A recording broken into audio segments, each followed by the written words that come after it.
isang iglap lang, panalo ng 1.2 million pesos. 1.2 million pesos.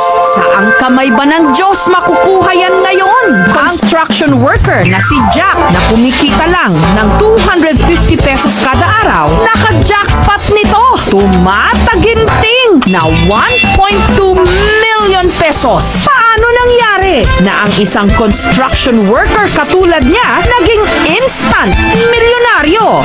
Manood para matuto. Laki sa hirap ang tubong Basay, Samar na si Jack. Pero ang pinakamalaking pagsubok sa buhay ni Jack dumating taong 2013 nung sinalanta sila ng super bagyong Yolanda. Pero ang super bagyong sumira ng kanilang buhay at bahay, siya rin palang instrumento para si Jack magkatrabaho. Sobrang hirap sa buhay. Nagtrabaho lang ako ng construction worker. Mahirap ngayon yung sahod ko, magkano lang, 480 lang yung minimum rates. Napakahirap yung sa construction. Tinitiis ko yung sobrang init at saka mahirap tustusan yung trabaho kasi napakabigat at saka init. Hirap talaga. Mamaya tumaya ako ng loto kasi sampalaran kung manalo ba. Kung matalo, talo tayo. 250 pesos ang kinikita niya noon kada araw. Alam niya na kahit ilang taon pa siyang pumala ng lupa, hindi siya magiging milyonaryo. Kaya ang swerte, idinaan niya sa pakikipagsapalaran para sa kanyang sariling pamilya. Matagal na raw libangan sa probinsya ni Jack ang pagtaya sa illegal na 645. Tumaya ako ng loto kasi sampalaran kung manalo ba. Kung matalo, talo tayo. Sinimulan daw ni Jack ang araw-araw na pagtaya ng 50 pesos kung saan pwede siyang manalo ng 15,000 pesos. At sa loob lang daw ng 3 linggo, tumama siya 15,000 pesos. Sobrang hirap sa buhay. Nagtrabaho lang ako ng construction worker.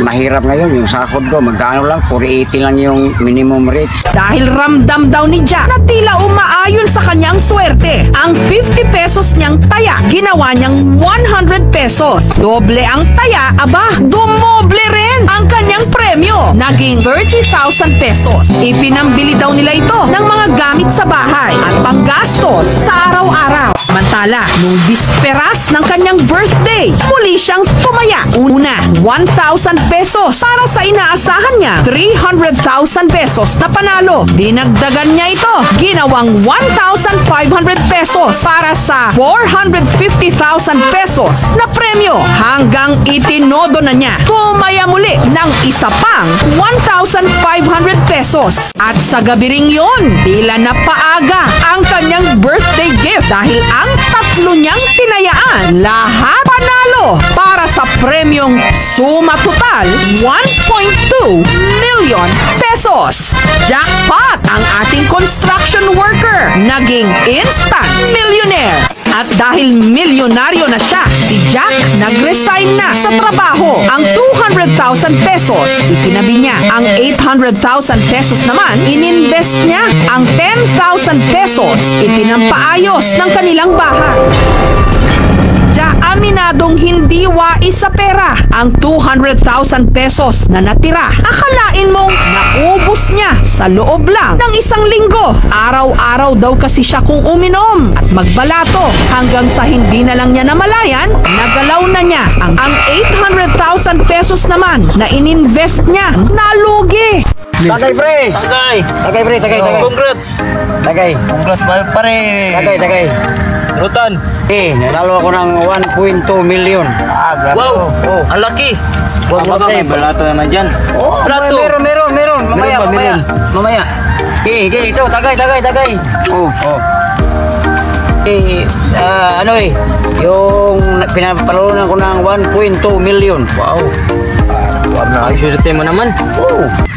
Napakahirap ngayon, wala na akong pera. Hindi ko akalain na 3 buwan, maubos pala yung pera ko.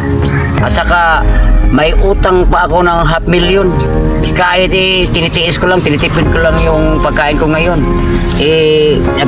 Nagtrabaho pa ako, bumalik ako ng construction kasi naubos yung panalunan ko ng Amiga Jackpot Lotto. Napakahirap talaga, hindi ko akalain na magkautang ulit kasi bumalik naman ako sa dati. Kaya sa loob lang ng 3 buwan, ang 1.2 million pesos na na-jackpotan niya, ubos! Back to zero siya ngayon. Ang masaklap, may utang pa siyang 600,000 pesos. Ubos lahat. O walang nabili kahit ano yung nabili ko. Wala na ako natira na pera. Dahil sa lahat ng ito, si Jack kasalukuyang dumadaan daw sa matinding depression. Napakahirap ngayon. Wala na akong pera. Hindi ko akalain na 3 buwan. Maubos pala yung pera ko. At saka may utang pa ako ng 500,000. Kahit tinitiis ko lang, tinitipid. Nakatira sila ngayon sa isang maliit na kubo. Inuupahan nila sa halagang 60 pesos kada buwan. Dahil sa matinding pinagdadaanan ni Jack, dinala siya ng aming team sa isang espesyalista. Atong pasyente karon si Jack, ang iyang sakit major of depression sa utak. Pero atong tabang niya para maulian niya siya, ato nagpaimnog mayo kulapo red horse. Kung mahubog siya makatog na siya, di na siya ka patat o loto o unsa ba stress na o para na wala na, para di na siya ma-depress o bayo.